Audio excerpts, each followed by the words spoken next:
Hello everyone and welcome to the chapter number 23 of Blender Master Course Procedural Shaders Part 1. In the previous two chapters, that is chapter number 21 and 22, we discussed about basic shaders. We also learned to create a material library and made a lot of basic materials in Blender. And from this chapter we'll be taking a step further as we'll begin understanding the procedural shaders. Here we'll be working more on the textures and combining different types of nodes together to get different types of results. And if you are new to this course, then do watch the previous 23 chapters from the link of the playlist in the pinned comment. So let's begin with it. We have this default layout applied to the Blender, where we have this shader editor on the top, 3D viewport at the bottom, and a simple setup of a UV sphere and some lighting. If you also want to set up the same as the default for your Blender file, then you should check out the chapter number 21 of this series where we discussed about all this in detail. But right now let's go to the camera view by pressing 0 on the numpad. So the first topic of today's chapter is shader nodes. To understand it, if I go to the shader editor and press Shift plus A,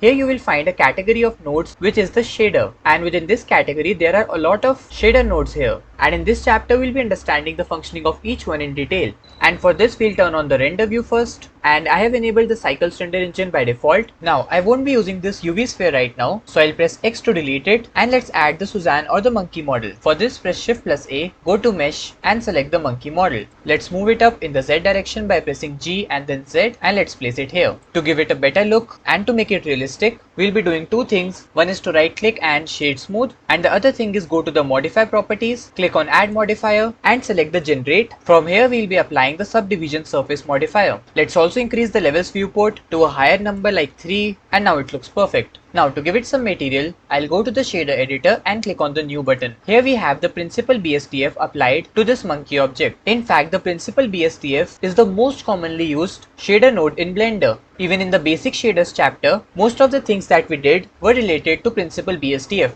like changing the color, the metallic property from here, the roughness, and in fact it is a combination of many different shader nodes. Because if I go to Shift plus A and then shader, we find nodes like emission, refraction, subsurface scattering, glass BSDF, glossy BSDF, translucent BSDF, sheen, and transparent BSDF, and all these are combined and put together in the principal BSDF only. For example, if I go down, I'll find this emission option, and it is the same as the separate emission node that we just saw in the shader menu. Similarly, the sheen, transmission, subsurface scattering, all of these can be accessed separately by using their respective shader nodes, but Blender combines them together in the principal BSDF. And this makes the principal BSDF the most important and the most useful shader node in Blender. Now the next node that we'll explore is the diffuse BSDF node. For this, go to the shader editor, press Shift plus A, go to shader and select the diffuse BSDF. Let's place it here. Now to break the connection between the principal BSDF and the material output, hold down the control button, right click and drag your cursor like this, and now the principal BSDF is removed from a monkey object. Now I'll take this socket of the diffuse BSDF and connect it to the surface socket of the material output. Right now it looks the same as what we saw when principal BSDF was connected, but here you have the option of the color, and if I click on it and change it to blue color, then simply the color of the object changes. And this is the basic use of the diffuse BSDF. It does nothing except for giving you the option to change the color of your object. And as I already told you, a lot of shader nodes are combined together in the principal BSDF only. So even if you have not added this diffuse BSDF, you can use the principal BSDF and change the color of your object from the base color option. Now the next one on our list is the subsurface scattering. So I'll go to the shader editor, press Shift plus A, and in the shader, here we have the subsurface scattering. So I'll select this and let's place it here. Now this subsurface scattering works in the same way as the subsurface option in the principal BSDF. We learned about the subsurface scattering in the chapter number 22 of this course, where we modeled this candle and created it material with the help of subsurface scattering. But to explain it in simple words, it is basically a process or a mechanism in which the light passes through or penetrates the surface of some translucent object, and it is scattered by interacting with the material. To explain it with the help of an example, you might have observed that when you keep your hand in front of some light source, it looks like this. Basically, the light tries to pass through your hand, which is the translucent object in this case, and as a result it looks like this. And to see its effect here, I'll take this socket and connect it to the surface socket of the material output. Right now we can't see any effect here, and that's because of two reasons. One of them is that the scale value is very less, so if I increase it to a value of 1, we see some light scattering around the eyes of this monkey object, and it is appearing like this because we have added only two lights in our scene. One of them is this white light and the other one is this pink light. To understand it more deeply, I'll select this light. Let's go to the top view by pressing 7 on the numpad, and let's zoom out, and I'll create a duplicate of this light by pressing Shift plus D, and let's place it behind the monkey or the Suzanne model. Left click to finalize. Here in the object data properties, we can change the color and the intensity of this light. So let's go to the color, and I'll change it to red color. Let's also increase the power. Right now it is set at 1000 watt, but let's increase it to 5000 watt. Now I'll go to the camera view by pressing 0 on the numpad, and to see the effect of the subsurface scattering, I'll move the light behind the monkey model. So with that light selected, I'll press G to move it, and if I take it close to the ears of this monkey model, you will observe that the model is now acting as a translucent object which is showing the subscattering effect. If you look at the other ear, it does not appear to pass any light through it right now, but this ear is allowing the light to penetrate through its surface and show the subsurface scattering effect. And that's because we have the subsurface scattering applied to this monkey object. In fact, to see this effect on the rest of the object apart from this ear, you can go to the subsurface scattering and increase the scale from here. Right now it is set at 1, but if I take it to 5, then you will begin to see this effect on other parts of this object as well. The effect will surely be visible more on this ear because the light is close to it and lesser on the other side. And this is the subsurface scattering node. But instead of using this node separately, you can simply go to the principal BSDF, and in the subsurface option, you can change all these settings which are the same as the settings in this node. Now the next one that we are going to discover is the glossy BSDF. So press Shift plus A, go to shader and select the glossy BSDF. Let's place it here, take this socket and connect it to the surface socket of the material output. So this glossy BSDF is a simple node which is used to control the reflections on your object surface. So if I go to the roughness option here and reduce it to 0, you will notice that the object surface is now reflecting all the light that is falling on it. And if I take the roughness to its maximum value of 1, it won't reflect any light that is falling on it. And this is the use of the glossy BSDF. Just like the other two nodes, this one can also be controlled from the principal BSDF. Because here you have the option of roughness, and if you increase or decrease it, you will see the same effect which you expect while using the glossy BSDF. Now the next one is the anisotropic BSDF. Earlier in the previous version of Blender, the anisotropic BSDF used to be a separate node, but now you can control the anisotropy from the glossy BSDF also. So here you have the option of the anisotropy,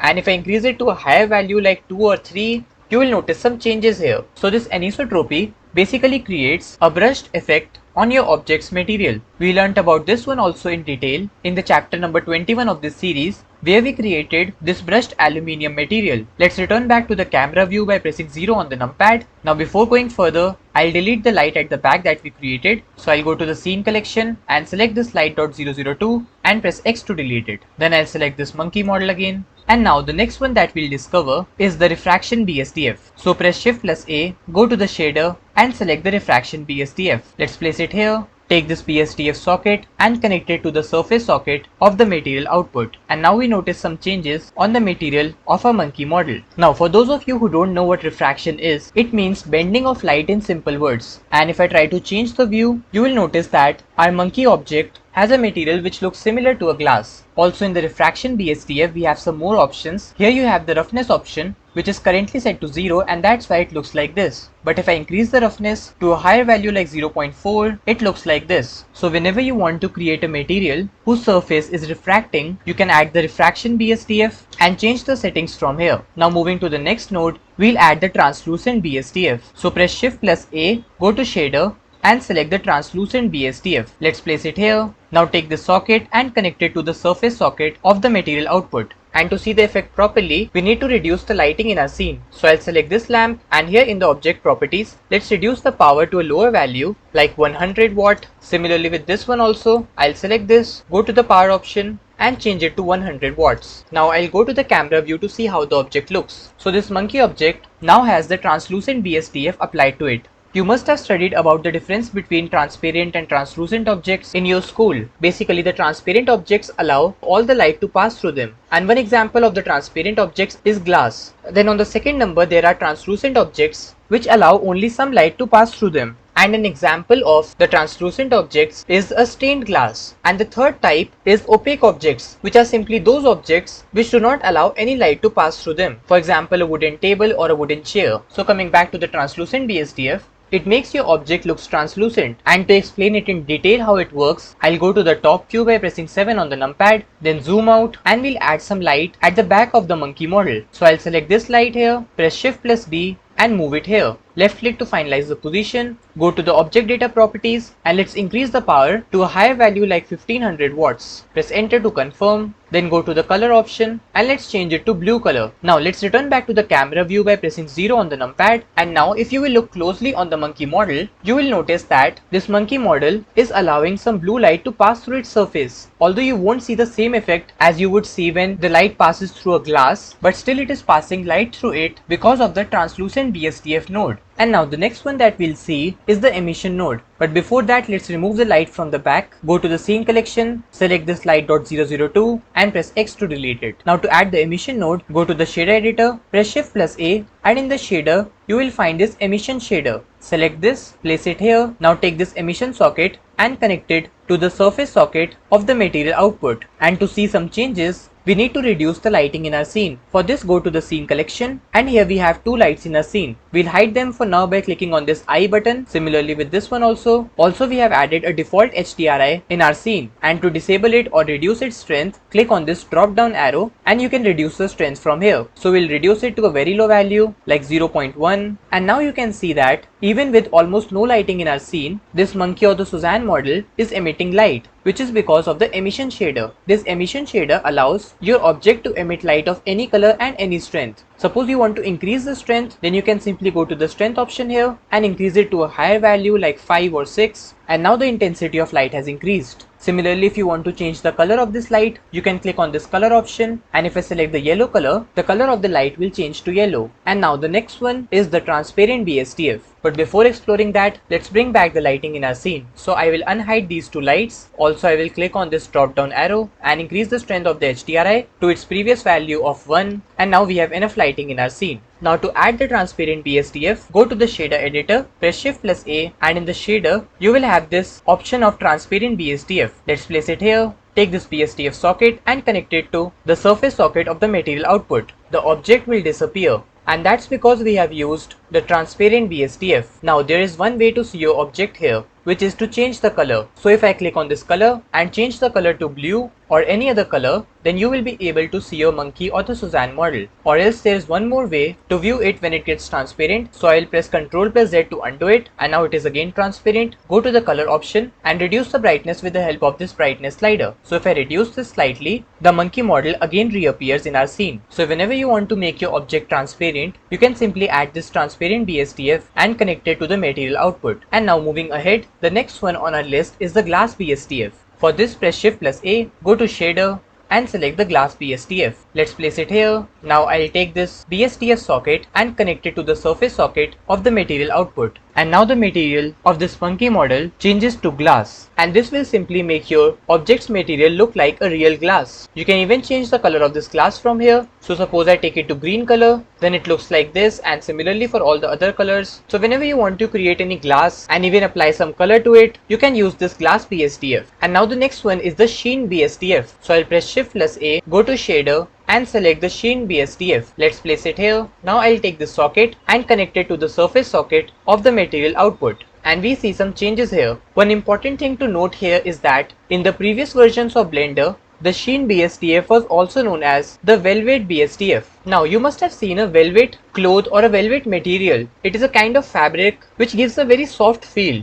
And in Blender, this velvet BSDF is used to add some reflection to your material, especially when you're working with cloth objects. So whenever you want to create a velvet material for your cloth in Blender, you can use this sheen BSDF. You can even control the sheen from the principal BSDF. If I go down, you have this option of sheen, and if I select this, you will get all these settings that were available in the sheen BSDF. And now the next one is the toon BSDF. To add it, go to the shader editor, press Shift plus A, and in the shader, you will find the toon BSDF. Let's place it here. Take this BSDF socket and connect it here. Now this toon BSDF is used to create glossy materials or diffuse materials with some cartoon light effects. In most of the cases you won't be using this shader node in Blender, but if you are making cartoon type of animation, then you might use this Toon BSDF. And to view its effect, I'll change the angle, and now with the help of this Toon BSDF you can control the highlights or these reflections that are falling on your object, and this would also change the look of your object. To do this, go to the Toon BSDF, and with the help of this size option you can control these highlights. So if I reduce the size, you will see that the highlights have reduced. Similarly, if I increase it, you will notice that these pink highlights have increased. Also, you can use the smooth option to adjust the look of your object. And if I click here, you will find two modes to use this Toon BSDF.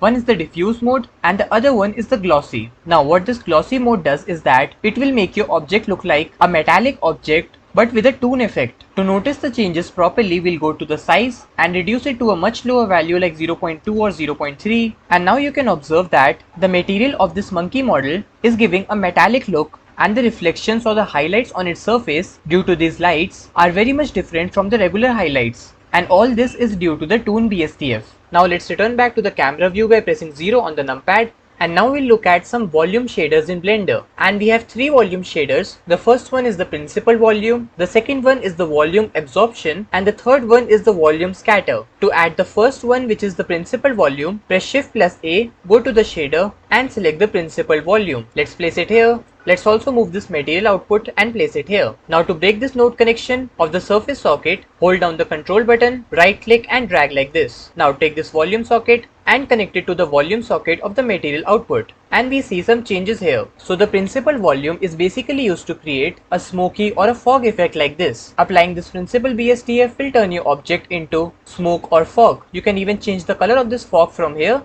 You have this color option, and if I select this and change it to red color, then the color of this smoke or the fog will change to red. And you can even control the density of this fog from here. So if I increase the density, it will appear like this. This will result in a highly dense fog or smoke of the same shape as the monkey object. Similarly, if I reduce it to a very low value like 0.4, then the density would be reduced. Now let's move to the next one, which is the volume scatter. For this, go to the shader editor, press Shift plus A, and in the shader you will find the volume scatter at the end. Let's place it here. Take this volume socket and connect it to the volume socket of the material output. Now this one is similar to the principal volume. It will also create a smoke or fog like effect on the Suzanne or the monkey model, and you can control the density from here, change the colors from here. So there's not much difference between the two. And now the next one is the volume absorption. To add it, press Shift plus A, go to shader and select the volume absorption. Let's place it here. Take this volume socket and connect it to the volume socket of the material output. Now the volume absorption node allows the light to be absorbed as it passes through the volume. And just like the other two, you can control the density from here. If I increase the density, it will turn darker, and even the color from here. So if I change it to blue color, it will appear like this, and if I change it to red color, it appears like this. And this is all we have in the shader node. And now we'll understand everything that we have learned till now in this chapter with the help of an example. And this is also the next topic of this chapter, which is creating a procedural car paint shader. So I've opened up a new Blender file with the same default layout, and this time we'll be working with the second render engine, which is the Eevee render engine. So go to the render properties, and from here you can change the render engine. Till now we have used cycles, but for this topic we'll see how the Eevee render engine would work. So I've selected this, and let's go to the render view. Now the main difference between the Eevee and the Cycles render engine is that Eevee takes very less time to render your images and animations, and that's because it does not consider so much detailing which the Cycles does, and that's why the Cycles render engine takes a lot of time to render. And now to give it some material, I'll go to the shader editor and click on this new material button. Here we have the default principal BSDF applied to the UV sphere, and I'll change its name from here. Let's name it as Simple Car Paint. So I've named it as Simple Car Paint, and let's change the base color from here. I think that we should change it to red color, and to make it dark, we'll use this brightness slider. So let's bring it down, and this much looks perfect. Now to make it surface reflecting, we have to reduce the roughness from here. So we'll reduce it to its minimum value of 0, and it looks like this. And now the surface is reflecting all the lights that are falling on it. Now you must have noticed that there is usually a layer of paint on the car, or basically a coating, which you can create here with the help of clear coat. For this, go down in the principal BSDF, select this coat option, and we can increase the clear coat from here. Right now it is set at 0, but if I increase it to 1, we have this additional layer or coating of paint or reflection on our object's material. And if you look closely at the reflections or the highlights of these lights falling on it, all of them can be controlled with the help of this clear coat reflection. If I increase it, you will notice that the reflecting area of these highlights have increased. Similarly, to reduce it, I'll reduce the roughness from here, and now it appears like this. So to make it look realistic, we should be having some more highlights or the reflections of these lights on our object. So we'll increase the roughness slightly. Let's keep it to a value of 0.1, and this looks perfect. Now the next thing that we will be doing is to make it look more metallic. But if I go to the metallic strength here and try to increase it, you will notice that the reflections will pick up a lot of color from the background, which we don't want for our material. And to fix this, I'll reduce the metallic strength from here, and Blender gives you the option of specular. So if I go to the IOR level in specular and try to increase it, you can see the changes in the material of this UV sphere. But one thing special about this IOR level, which is not present in other parameters, is that even though it appears like its maximum value is 1, but you can even go beyond 1 by clicking on it and entering a number. For example, if I type 2.5, then it would take that value and present the changes here. I think that a value of around 2.5 or 2 would give it a nice metallic look, and that too without too much colors from the background. And here you have an option of specular tint, and if I select this and apply any color, you will notice some slight effect of that particular color appearing on your object. And in this case, I think that I should choose the base color, which is the red color, and now it looks perfect. And now to give it some texture, we'll add a noise texture here. So press Shift plus A, go to texture and select the noise texture. Let's place it here. Now one way to connect it with the node system is that you can take this factor socket and connect it to the nodes, but a better way is to use the shortcut, which is to select this noise texture, press Ctrl plus Shift, and then if I left click on it, it will directly get connected to the material output. But this thing will only work if the Node Wrangler add-on is turned on. We learnt about this in the chapter number 21, and to check if that Node Wrangler add-on is turned on in your Blender or not, you can go to the edit option here and select the preferences. And here in the add-ons, you will find a list of all the add-ons in Blender. So I'll go to the search bar and type Node.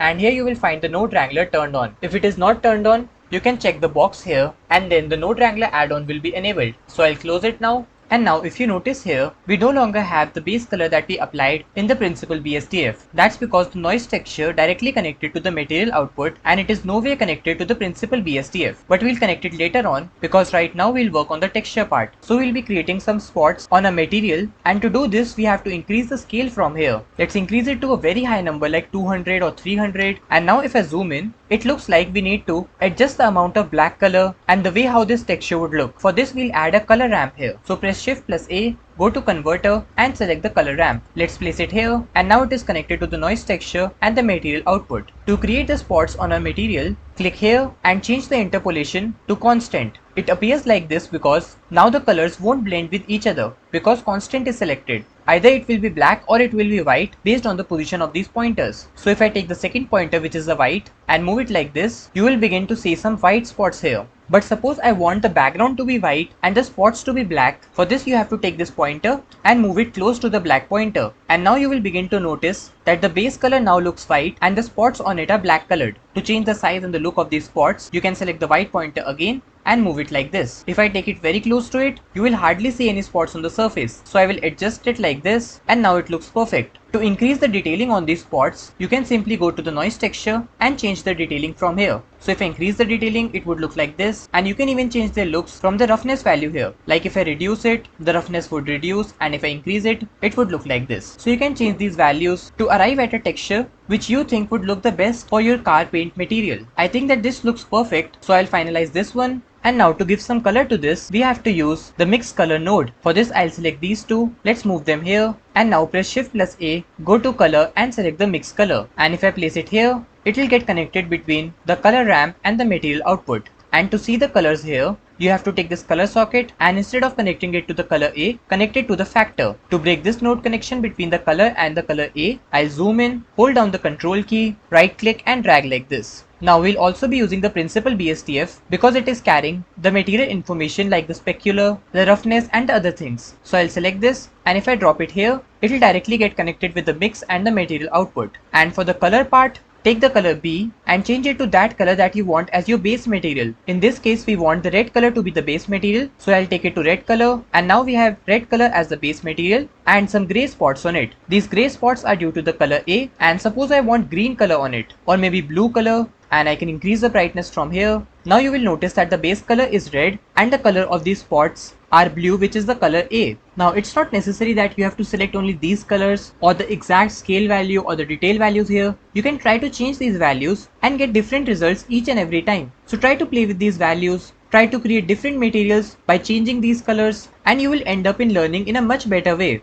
In simple words, use the texture and the parameters here to change the look of your texture. Use the color ramp and these pointers to change the size and the color of these spots on your material. Change the base color from the color B and change the color of the spots from the color A. Then you can manipulate how your material would look like from the principal BSDF, like the metallic nature of the material, the roughness of the material, adding effect of any color from the tint option here. So you can do all this and create any material that you want. But right now I think that I should finalize this, and we'll save this one in the material library that we created in the chapter number 21. For this, first I need to save this file. So press Ctrl+S and I will save it at the same location where I saved my other files like cloth shader file and material 1 and material 2 files. So I'll change its name to material 3 MAT3 and press enter. Now to save this material, go to the scene collection, click on this drop down arrow, then click here, and here you will find the simple car paint material. So I'll select this, right click, and here you have the option of mark as asset. Now this simple car paint material is saved in our material library, and to view it here,